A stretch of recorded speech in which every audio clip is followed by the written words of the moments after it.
Em resposta ao que vocês me enviaram sobre a jovem de 22 anos de Mafra, Santa Catarina, que tirou a vida da irmãzinha de 4 anos, vou falar um pouco aqui do que se tem de informações.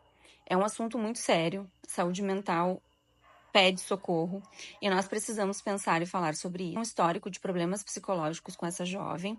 Ela já apresentava um histórico mental conturbado, já havia passado por internações psiquiátricas anteriormente. Existia um diagnóstico de esquizofrenia, mas não havia um laudo médico. Por quê? Porque a esquizofrenia, principalmente em mulheres, normalmente ela se apresenta entre 25 a 35 anos. Então, antes disso, se entende como uma esquizofrenia de início precoce, como ao que parece o caso dela, né? O comportamento prévio a esse fatídico incidente dela já mostrava sintomas de esquizofrenia. Então, ela estava demonstrando sinais de isolamento social, ela estava ficando mais reclusa no quarto, né? Segundo as informações dos pais, estava evitando contato com a família, evitando contato com a irmã. Então, assim, é um comportamento super compatível aos sintomas que nós chamamos de negativos na esquizofrenia, né? Que é esse retraimento social, esse embotamento afetivo. Então, tudo isso, quando as pessoas têm a informação, quando as pessoas estão em tratamento, fica mais fácil de nós conseguirmos identificar, né? Então, após o ocorrido, a jovem foi encontrada num estado, podemos chamar assim, né, catatônico. Ela estava, né, num surto psicótico que foi, né, visto no flagra, vamos chamar assim, no momento do crime. E o que é a catatonia, né? Ela é uma condição que pode ocorrer em alguns casos da esquizofrenia. É como se é uma imobilidade, né, ou comportamentos repetitivos.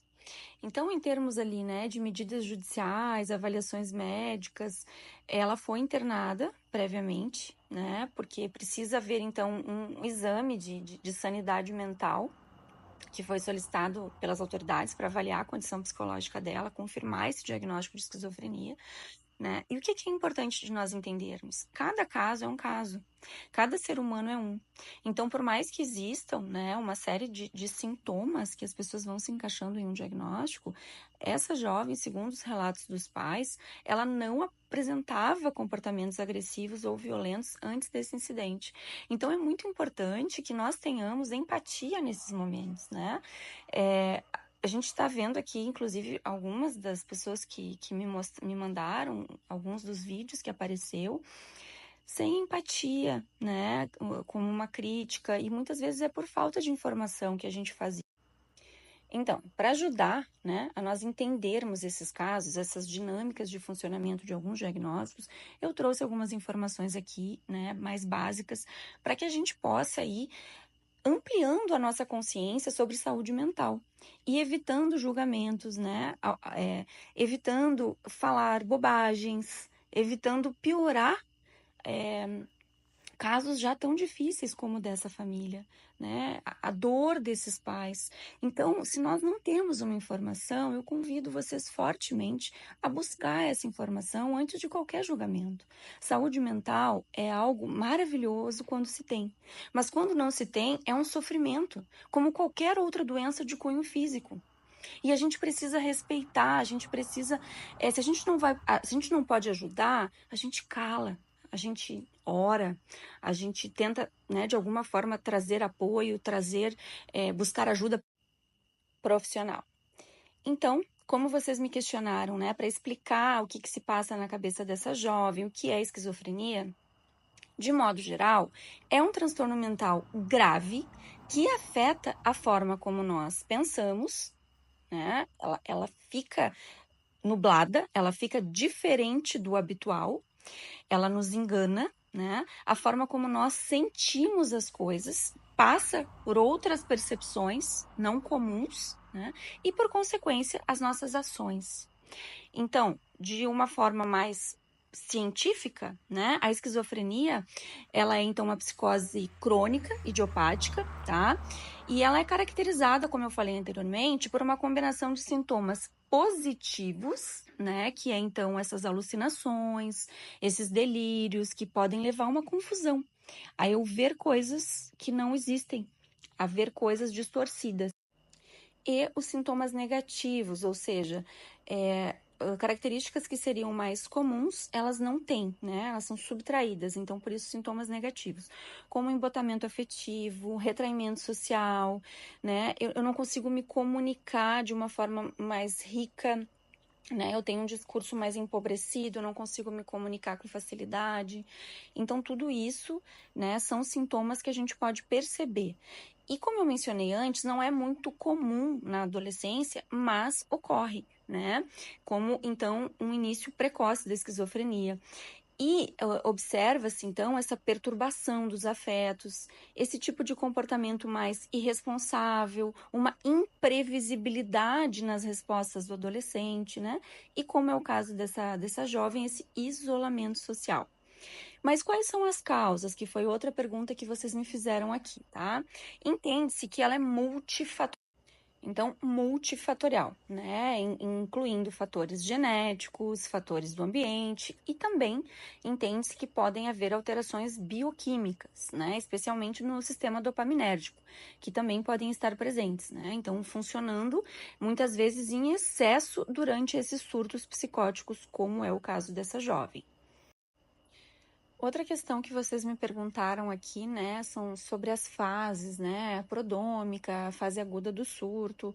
Eu não gosto de ser muito científica porque eu acho que isso fica chato para vocês e não ajuda, tá? Mas o que eu acho importante a gente pensar? Sim, tá? Há mudanças comportamentais que podem ser identificadas, apesar delas serem muito sutis, né? Mas normalmente essa questão do isolamento social é um pedido de socorro, né? É um sintoma. Ah, mas existem pessoas que são mais retraídas. Sim, mas existe aí um limiar que a gente pode ficar atento, né? Até para entender o porquê desse retraimento, principalmente na adolescência, que é uma fase onde eles querem estar com os seus, né? Então, um desinteresse por diversas atividades, né? Uma perda de motivação, mudanças no humor, declínio, né, de desempenhos escolares, acadêmicos, comportamentos estranhos, interesses repentinos. Não necessariamente, tá? Mas eu tive alguns casos em consultório, né? De temas, assim, intensos que começam a trazer para a sua rotina, religião em excesso, essas coisas de paranormalidade, teorias da conspiração, uma coisa muito persecutória, né? Isso já é um indicativo. As alucinações, né? Então, as falsas percepções. Então, estou ouvindo vozes, estou vendo coisas, né? Estou sentindo. Então, por mais que as auditivas sejam mais comuns, né? Existem outros tipos de alucinações, muitos delírios, então crenças falsas, né? Então, como eu falei antes, estou sendo perseguida, ou estou com poderes especiais, isso é muito comum. Um pensamento desorganizado às vezes aparece também, então uma fala desconexa, um discurso confuso, né? Mudanças de ideias abruptas. E isso acaba levando também, né, a um comportamento mais desorganizado com a sua vida de modo geral, uma falta de autocuidado, né, umas posturas, algumas coisas mais vistas como bizarras, né, o embotamento afetivo, como eu falei, né, uma expressão emocional ausente, uma anedonia, né, que é uma falta de prazer, dificuldade em se comunicar, como eu já falei, uma falta de iniciativa, déficit de atenção e memória, dificuldade em planejar e organizar os pensamentos, né? Então, isso tudo precisa ser feito com um profissional, precisa ser investigado com um profissional. A gente precisa avaliar, né, a duração dos sintomas, quais são esses sintomas que aparecem de uma forma a comprometer, né, a funcionalidade dessa pessoa, se tem um declínio mais significativo. Tá? E aí existem vários exames para isso, né? Entrevistas clínicas, enfim. O que é importante a gente pensar? Que cuidar da nossa saúde mental é tão importante quanto cuidar do nosso corpo, né? A gente precisa dormir bem, a gente precisa se alimentar bem, nós precisamos nos exercitar e a gente também precisa nutrir a nossa saúde mental. A gente pode e deve, né, estar atenta a esses sintomas, principalmente para que a gente possa fazer uma avaliação, né, ter um diagnóstico o mais breve possível para aliviar o sofrimento, para encontrar um tratamento adequado. Não é vergonha nenhuma termos problemas de saúde mental, precisamos acabar com esse estigma, né? Entenda que você não está sozinha, procure um profissional, busque ajuda, não deixe chegar em um nível de sofrimento, né, no qual há um prejuízo muito significativo. Vamos cuidar da nossa saúde mental, ela é a nossa base. Contem comigo.